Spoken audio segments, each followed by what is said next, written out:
بسم اللہ الرحمن الرحیم۔ السلام علیکم۔ قدم بقدم قرآن میں آپ کا استقبال ہے۔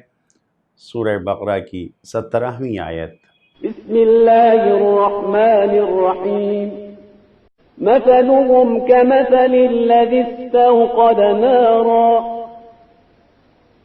فلما أضاءت ما حوله ذهب الله بنورهم وتركهم في ظلمات لا يبصرون۔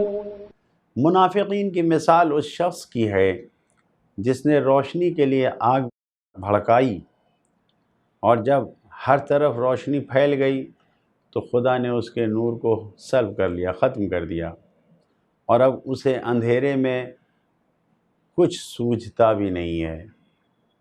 مطالب کو، کسی بھی بات کو سمجھانے کے لیے مثالوں کا ایک اہم رول ہے، اہم کردار ہے۔ عقلی چیزوں، جو انسان عقل کی گفتگو کرتا ہے، عقلی چیزوں کو مثالوں کے ذریعے عالم محسوس میں، یعنی اپنے سامنے انسان محسوس کر لیتا ہے مثالوں کے ذریعے۔ لہٰذا انسان اگر دیکھے تو مثالوں کے ذریعے انسان بہت آسانی سے، بالکل عام فہم راستے سے کسی بھی منزل کو پہنچ جاتا ہے، اور انسان خود مطمئن ہو جاتا ہے مثالوں کے ذریعے سے اگر گفتگو ہوتی ہے۔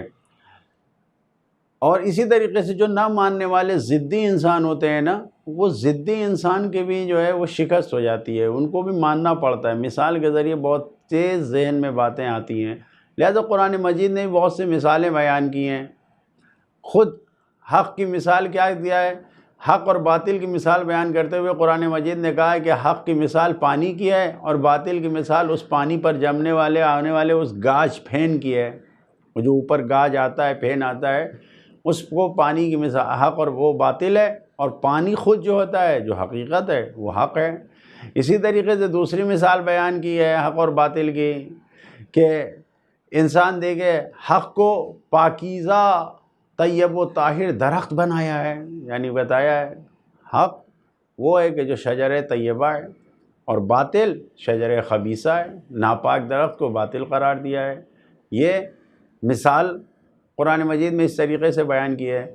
کفار کے، یہ جو خدا کا انکار کرنے والے ہیں، ان کے اعمال کی مثال ہواؤں کے سامنے اڑتی ہوئی خاک اور دھول جو ہوتی ہے اس کی مثال بیان کیا ہے، جو راکھ اڑتی ہے ہواؤں میں، اس کے مثال بیان کیا ہے۔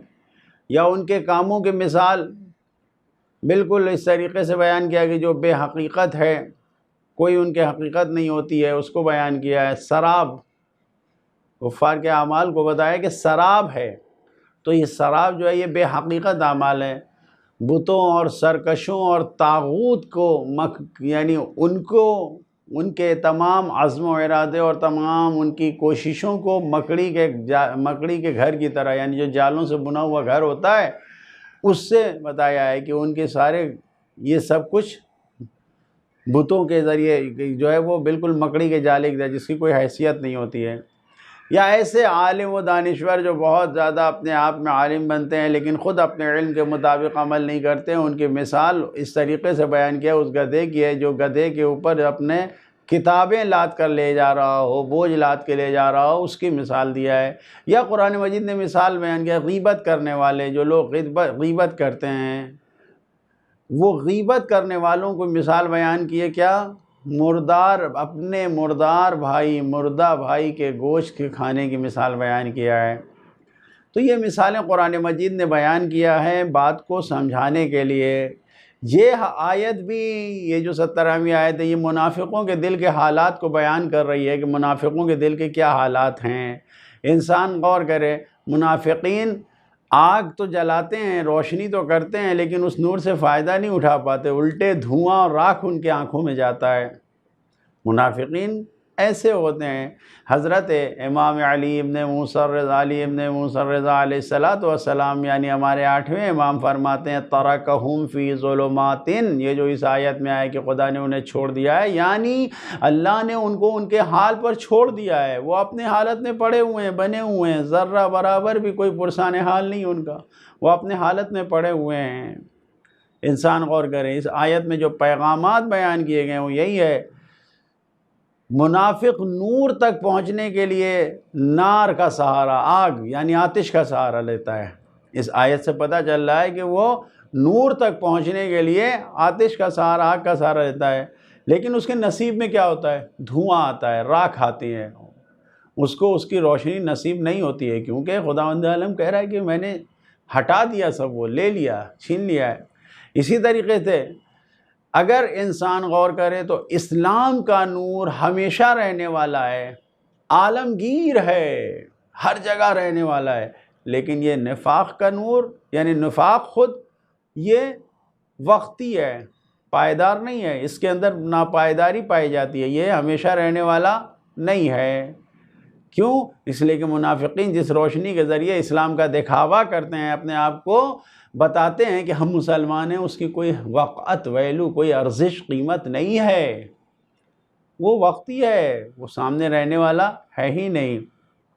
تیسرا پیغام اس میں یہ ہے، اسلام نور ہے، روشنی ہے، اور کفر تاریکی ہے، اندھیرا ہے، نفاق تاریکی اور اندھیرا ہے۔ اسی طریقے سے جو چوتھا پیغام اس آیت سے ہم کو ملتا ہے، غور کرنا چاہیے کہ اگر ایک نور اسلام سے دیکھا جائے تو نور اسلام ایک ہی ہے، کیونکہ نور کا لفظ اکیلے آیا ہے، واحد استعمال ہوا ہے نور، لیکن ظلمات اور تاریکی کو جمع استعمال کیا ہے، یعنی اس کا مطلب یہ کہ اسلام کا نور ایک ہے، اور اسلام کے علاوہ جدھر بھی جائے تو تاریکیاں بہت سے ہیں، بھٹکنے والے بہت سے راستے ہیں، بہت زیادہ ہے۔ لہذا انسان غور کرے۔ پانچواں پیغام یہ ہے کہ منافقین کے سارے منصوبوں اور ساری پلاننگ جو کچھ ہے، خدا اس کو اللہ خود ختم کر دیتا ہے۔ ذہب اللہ بنورہم، یعنی جو کچھ وہ کوشش کرتے ہیں سب خدا نابود کر دیتا ہے، ختم کر دیتا ہے۔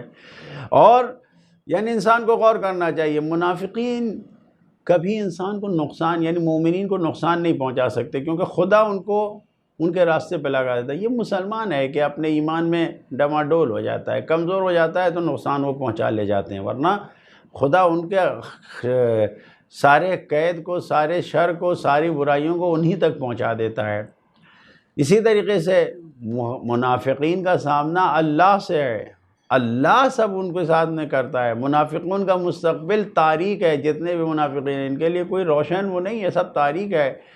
آٹھواں پیغام یہ ہے کہ کبھی کبھی ایمان جب شروع ہوتا ہے تو شروع میں انسان با ایمان ہوتا ہے، بہت اچھا ایمان ہوتا ہے، لیکن ذرہ سا اگر انسان نے توجہ نہیں کی تو راستے سے بھٹک جاتا ہے، اور جب راستے سے بھٹک جاتا ہے تو بھٹکتے بھٹکتے آہستہ آہستہ پھر نفاق اور منافق بن جاتا ہے، منافق کی طرف جاتا ہے۔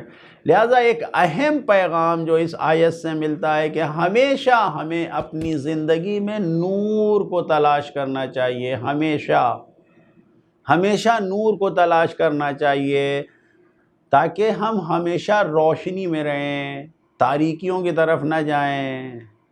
انسان جان لے کہ نور کو بچانا مشکل ہے، لیکن تاریکیوں کی طرف جانا آسان ہے، اندھیروں کی طرف، تاریکیوں کی طرف جانا بہت آسان، لیکن نور کو اپنے ہی ایمان میں بچا کے رکھنا مشکل۔ لہٰذا اپنی عملی زندگی میں ہمارے لیے ضروری ہے کہ نور کو، واقعہ نور کو، یعنی اللہ کے نور کو، اہل بیت کے نور کو، اس کو ہم اپنی زندگی میں لے آئیں، تاکہ ہم خود اس نور سے جڑ کے ہمیشہ کے لیے کامیاب ہو جائیں، محفوظ ہو جائیں۔ خدایا تجھے محمد آل محمد کا واسطہ ہم سب کو دین اسلام کے نور سے منور فرما۔ والسلام علیکم ورحمۃ اللہ وبرکاتہ۔